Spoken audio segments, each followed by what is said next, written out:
Hello students, welcome back my YouTube channel Mintu Gogoi Online Mathematics Classes. আজি মই pre-final assessment examination 2023-24 Sonitpur ডিষ্ট্ৰিক্টৰ class 10ৰ geography elective প্ৰশ্ন পেপাৰখন share কৰিব ওলাইছোঁ। প্ৰশ্ন পেপাৰখন শ্বেয়াৰ কৰাৰ আগতে যিসকল নতুন মোৰ চেনেলটোলৈ আহিছে প্লিজ মোৰ চেনেলটো ছাবস্ক্ৰাইব কৰি লয় আৰু ওচৰতে থকা বেল আইকনটো প্ৰেছ কৰি দিয়ে যাতে নতুন নতুন নটিফিকেশ্যনবিলাক পায়। এতিয়া ব'লা ভিডিঅ'টো আৰম্ভ কৰোঁ আহা।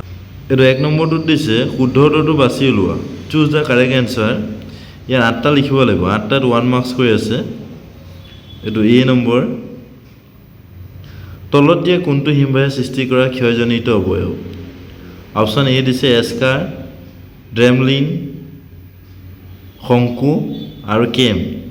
বি নম্বৰটো দিছে বায়ুমণ্ডল ভূপৃষ্ঠৰ পৰা কিমান দূৰ বিয়পি আছে? 380 kilometre, 480 kilometre, 680 kilometre, 580 kilometre.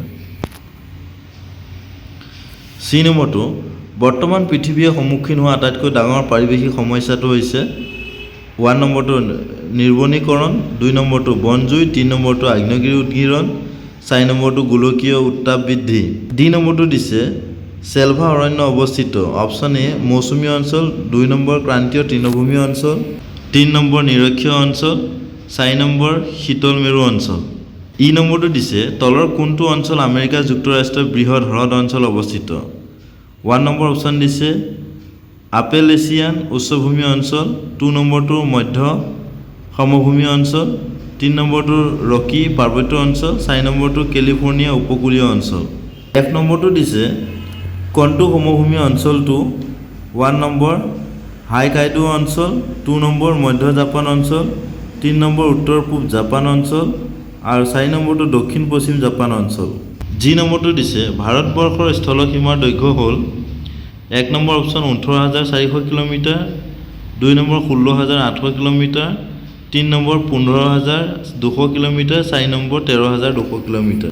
1 number মৌচুমী অঞ্চলৰ মানুহৰ প্ৰধান আৰ্থিক কৰ্ম হৈছে 1 নম্বৰ পশুপালন, 2 নম্বৰ কৃষি, 3 নম্বৰ মাছ ধৰা, 4 নম্বৰ চিকাৰ।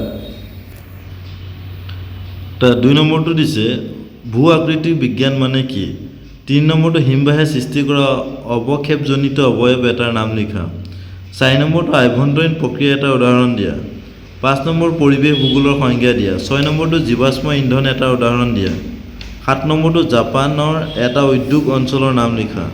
8 নম্বৰটো ভাৰত কোন অঞ্চলৰ মেনগ্ৰ'ভ পোৱা যায়? 9 নম্বৰটো অপঘৰ্ষণ বুলিলে কি বুজা? অপঘৰ্ষণে সৃষ্টি কৰা এটা অৱয়ৱৰ নাম লিখা। 10 নম্বৰটো বায়ু প্ৰদূষণৰ 2টা কাৰণ লিখা। 11 নম্বৰটো মৰুদ্যান কি? ইয়াৰ তাৎপৰ্য লিখা। 12 নম্বৰটো সেউজগৃহ গেছ কেইটাৰ নাম লিখা। 13 নম্বৰটো হিমবাহজনিত মৃত্তিকা কি? 14 নম্বৰটো পৃথিৱীৰ দীৰ্ঘতম নদী কোনখন? ই কোন মহাদেশত অৱস্থিত? 15 নম্বৰ জাপানৰ 2টা গুৰুত্বপূৰ্ণ দ্বীপৰ নাম লিখা। 16 নম্বৰ উত্তৰ ভাৰত আৰু দক্ষিণ ভাৰতৰ 2খনকৈ নদীৰ নাম লিখা। 17 নম্বৰ নিৰক্ষীয় অঞ্চলৰ 2খন দেশৰ নাম লিখা। 18 নম্বৰ ভাৰতৰ ছোটনাগপুৰ ঔদ্যোগিক অঞ্চলটো গঢ়ি উঠাৰ 2টা গুৰুত্বপূৰ্ণ কাৰণ উল্লেখ কৰা। 19 নম্বৰ মহাদেশীয় হিমবাহ আৰু পাৰ্বত্য হিমবাহৰ 3টা পাৰ্থক্য লিখা। পাৰিৱেশিক সমস্যা সমাধানৰ 3টা উপায় উল্লেখ কৰা। এইটো 21 নম্বৰ ওলোমা উপত্যকাৰ এটি নক্সা চিত্ৰ আঁকা। 22 নম্বৰ জল প্ৰদূষণ কি? নদীৰ জল প্ৰদূষণ ৰোধ কৰিবলৈ 2টা পৰামৰ্শ লিখা।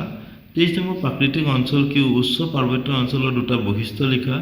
24 নম্বৰ জাপানৰ জনসংখ্যা বিতৰণ সকলো ঠাইতে সমান নহয় কিয়? 25 নম্বৰ আমেৰিকা যুক্তৰাষ্ট্ৰৰ কপাহ আৰু মাকৈ বলয়ৰ এটি চমু টোকা লিখা।